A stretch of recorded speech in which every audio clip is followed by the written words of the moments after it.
Media మిత్రులందరికీ నమస్కారం.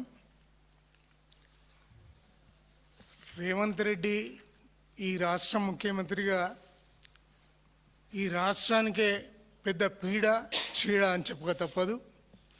నిన్న అధికారికంగా జరిగిన సంగారెడ్డిలో కార్యక్రమానికి కాంగ్రెస్ పార్టీ మీటింగ్ లాగా జరిగింది. స్థానిక ఎమ్మెల్యేన నన్ను కనీసం సమాచారం ఇవ్వకుండా ఆ మీటింగ్ జరగటం అనేది అహంకారానికి నిదర్శనం. ఇది నన్ను అవమానించడం కాదు, సంగారెడ్డి ప్రజలు నన్ను గెలిపించిండ్రు. మరి ఆ ప్రజలందరికీ కూడా అవమానపరిచినట్టే. సంగారెడ్డి గడ్డ మీద కాలు పెట్టే నైతిక హక్కు రేవంత్ రెడ్డికి లేదు.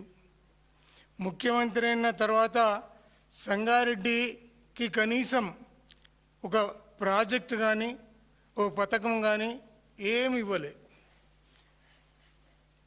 మాజీ ముఖ్యమంత్రి వర్యులు తెలంగాణ తొలి ముఖ్యమంత్రి కేసీఆర్ గారు ఇచ్చిన ఎస్డిఎఫ్ కానీ ఎంఆర్ఆర్ కానీ సంగారెడ్డి సదాశివపేట అన్ని గ్రామాలకు సంబంధించిన వర్కులు అన్నీ క్యాన్సిల్ చేసిండు. ముఖ్యమంత్రి హోదాలో ఖాళీ చేతులతో వచ్చి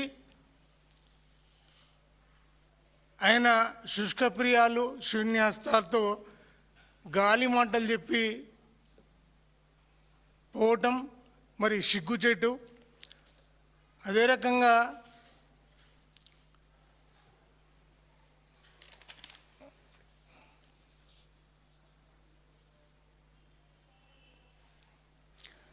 స్వాతంత్ర దినోత్సవం జాతీయ జెండా సాక్షిగా సమగ్రత రాష్ట్ర అభివృద్ధి గురించి మాట్లాడాల్సింది పోయి ముఖ్యమంత్రి స్థాయిలో ఉండి సంగారెడ్డిలో బజారు భాషలో రాయికి విమర్శలు చేయటం దిగజారుతనానికి నిదర్శనం.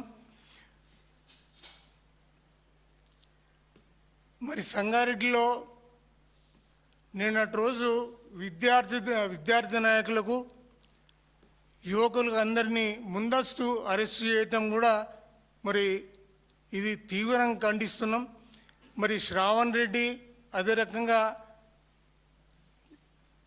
వారి విద్యార్థి నాయకులందరినీ కూడా చింటూ అందరినీ కూడా బంధించి సీఎం గారు వెళ్ళిపోయే వారికి వాళ్ళను విడుదల చేయకపోవటం అనేది మరి విచారం.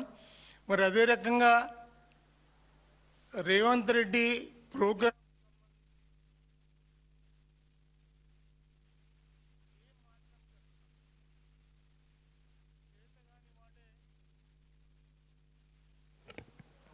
చేతగాని వాడే మాటలు చెప్తాడన్నట్లు కాంగ్రెస్ పాలనలో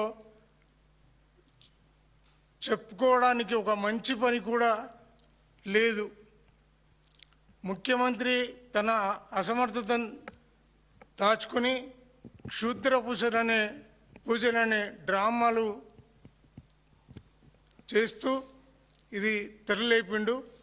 మరి ముఖ్యమంత్రి కుర్చీలో కూర్చొని మూఢనమ్మకాలు ప్రోత్సహించే ఇలాంటి పిచ్చి మాటలు మాట్లాడటం మానుకొని ఇచ్చిన మాటలు ఎలా అమలు చేయాలో ఆలోచిస్తే బాగుంటుంది.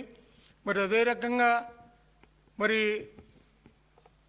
ఓడిపోయిన ఎమ్మెల్యేని ఏదో తారాస్థాయికి లేపి ఇటువంటి ఇంద్రుడు చంద్రుడు మీకు 1000 కోట్లు ఇచ్చినా దొరకడు అని చెప్పడం అనేది మరి ఎన్నికల ప్రచారంగా మేము ఆలోచన చేయాల్సిన పరిస్థితి.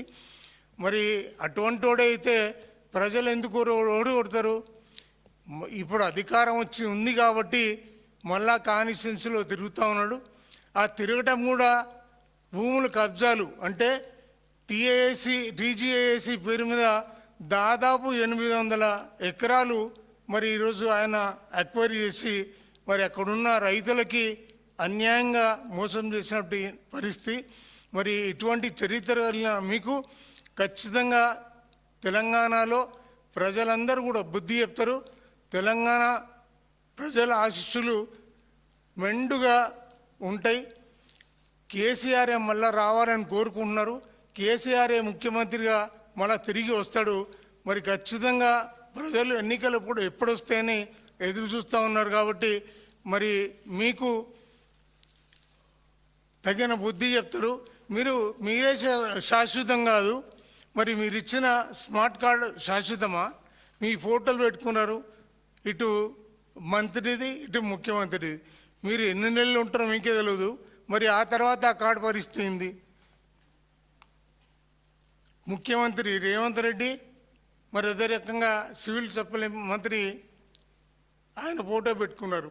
మరి ఇది మీకు గుర్తింపు కార్డు, ఇది శాశ్వతంగా మీకు ఉపయోగపడుతుందని మీరు చెప్తున్నారు.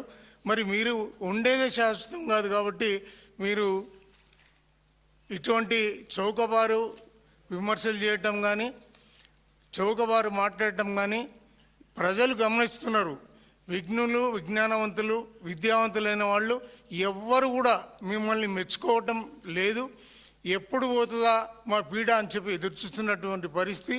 మీరు రారని తెలిసే ఇటువంటి చౌకబారు మాటలు మాట్లాడుతున్నారని మేము హెచ్చరిస్తున్నాం.